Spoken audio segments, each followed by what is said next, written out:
Comment gérez-vous la crise? Ce programme a été enregistré à l'origine par Ricardo Melo de l'Institut Namasté le 14 mars 2020. Les audios sont préparés par des volontaires de la Pile de l'Évangile.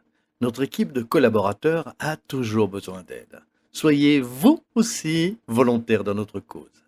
Rejoignez notre page sur Facebook, Pilule de l'Évangile. Bonjour mes chers amis, bonjour, avec la même affection habituelle, nous commençons une nouvelle pilule de l'Évangile. Lumière et paix à chacun de vous et à votre famille dans plus de 150 pays qui reçoivent la pilule.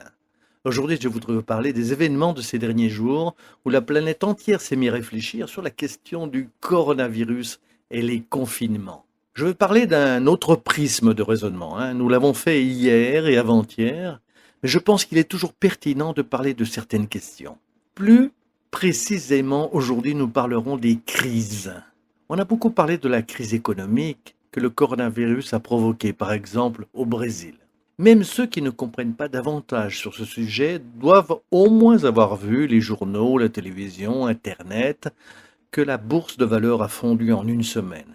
C'est-à-dire que c'est une chose rare qui se produit. Mais c'est arrivé parce que les actions en bourse ont chuté très rapidement. Et cela provoque un impact direct sur l'économie, laquelle déjà ne se trouvait pas très bien. Nous avons constaté également de nombreuses personnes au chômage. Aux États-Unis, en Europe et en Asie, la situation est la même. Bref, ce n'est pas un phénomène local, c'est mondial. Et pourquoi ? Parce qu'il n'y a pas de production. Les gens ont peur de quitter la maison pour ne pas propager le virus et ne vont donc pas travailler. C'est une réaction en chaîne. Pour cette raison, on entend parler de crise économique et financière. Le coronavirus est une crise sanitaire. Mais alors, c'est une situation d'urgence que normalement personne ne s'attend, où il n'y a pas de contrôle immédiat. Mais on craint que la maladie se propage de manière nocive et négative. En élargissant un peu les horizons, on peut penser aux crises relationnelles. Réfléchissez. Combien de fois nous nous perdons quand nous avons une crise dans le mariage ou dans la relation avec les enfants ou les parents? Plusieurs fois, nous disons des choses que nous ne devrions pas, ce qui nous fait regretter. En plus, nous nous comportons de manière inappropriée. Mon point ici est exactement ceci. Comment gérez-vous les crises?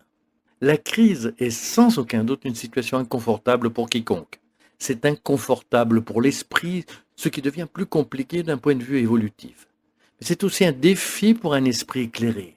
La différence dans la façon dont chacun de nous gère ces crises détermine le résultat final de l'ensemble du processus.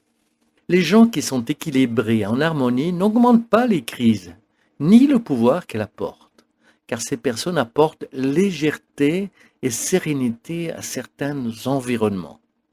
Je vois cela clairement avec le problème du coronavirus. Tandis que certaines personnes en profitent pour faire sensation et paniquer pour n'importe quoi. D'autres sont déjà plus prudentes, avec du bon sens. Ils essaient de calmer les autres et ainsi de suite. En fin de compte, vous allez vous apercevoir que le problème avec l'être humain ne vient pas des situations externes. C'est toujours ce qui vient de son intérieur. Alors, soyez prudents, car vous pouvez vous cacher derrière un défaut de caractère, une faille morale, une faille dans votre perception émotionnelle et spirituelle, qui peut vous faire mettre la raison de vos difficultés dans des situations de crise que vous rencontrez. Un mariage n'est pas détruit à cause d'une crise. En réalité, la crise, dans la majorité des cas, n'est que le reflet d'une relation qui n'a pas été bien entretenue et construite. La même chose se produit dans la vie financière et la santé des gens. Ah, je suis dans une énorme crise sanitaire. Oui, mais nous constaterons que la plupart des crises sanitaires sont en raison de la défaillance alimentaire et de soins de santé de base, aux échecs psychologiques et spirituels dus à notre manque de vigilance. Nous ouvrons la porte aux crises. Nous découvrirons avec un peu de bon sens que la plupart des crises ne sont rien d'autre qu'un reflet dans le miroir existentiel, nous montrant que quelque chose que nous ne parvenons pas à faire, mais que nous devons apprendre.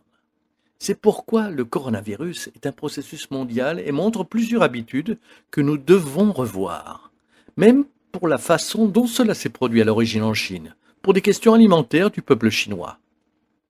En dépit d'être un peuple qui mérite de toute manière tout notre respect, notre affection, naturellement, nous devons aussi y réfléchir. Dans tous les cas, comment gérez-vous les crises? Spirituellement, nos mentors du monde spirituel nous apprennent la bonne humeur, la foi, le bon sens, la légèreté et la joie. Ils n'enseignent jamais le désespoir, l'agonie, le sentiment d'anxiété, d'angoisse qui ne nous profitent pas du tout. Alors, soyez prudents. Ma suggestion est intensifiez l'évangile à la maison afin que vous et votre famille soient en paix. Si vous vous trouvez dans un pays, une ville ou un lieu très touché par le virus, au lieu de vous laisser aller au désespoir ou à l'inquiétude, essayez de vous calmer. Cela passera. Avec la grâce divine, tout passera. Mais nous devons renforcer les pensées élevées et les vibrations pures pour que tout se passe avec tranquillité. Évitez de maudire, d'entrer dans les réseaux sociaux pour dire des bêtises. Ce manque de connaissances qui emprisonne. Apporter la lucidité spirituelle à ces moments est la meilleure chose que nous puissions faire. Avec prudence et bon sens, nous allons traverser cette situation, comme nous avons traversé tant d'autres crises, y compris dans l'histoire. Et les gens de bon sens apprennent et deviennent plus forts. Que Dieu vous bénisse et vous protège dans ce sens.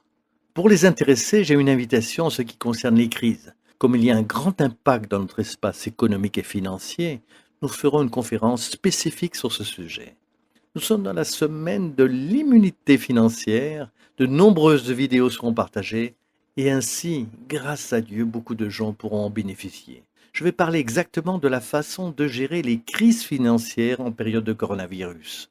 Ce que nous pouvons faire pour résoudre certains problèmes ou au moins atténuer l'impact que les difficultés apportent à notre esprit, à nos finances et dans notre poche, ainsi que tout ce que nous pouvons faire pour renforcer notre esprit. Beaucoup d'affection dans votre cœur. Restez avec Dieu et lumière et paix. Ne laissez aucune crise vous empêcher d'accéder à votre moi sacré et de vous connecter avec Dieu. À bientôt, à très bientôt.